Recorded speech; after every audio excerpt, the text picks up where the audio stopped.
বাদল মিয়া জানতে চেয়েছেন, আসসালামু আলাইকুম স্যার, কেমন আছেন? আমার মেয়ের বয়স 8 বছর। তার সামনের উপরের দুটো দাঁত পড়েছে, কিন্তু একটা দাঁত উঠেছে আর একটা উঠে নাই। আজকে 1.5 মাস প্রায়। কি করতে পারি জানাবেন।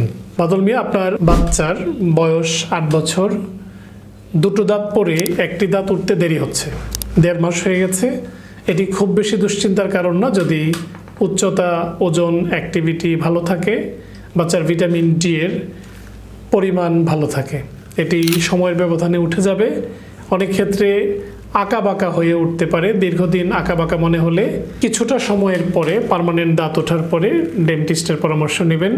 সাধারণত ডিলেড ডেন্টেশন এর একটা অন্যতম কারণ অপুষ্টি এবং ভিটামিন ডি এর ঘাটতি। এছাড়া থাইরয়েড হরমোন ফাংশন সহ আরও কিছু হরমোনাল ইস্যুতেও দাঁত উঠতে বিলম্ব হতে পারে। দীর্ঘদিন দাঁত উঠতে দেরি হলে আপনার উচিত কারণ জানতে নিকটস্থ চিকিৎসকের পরামর্শ নেওয়া। ডাক্তার শফিক, আজ এ পর্যন্ত। আল্লাহ হাফেজ।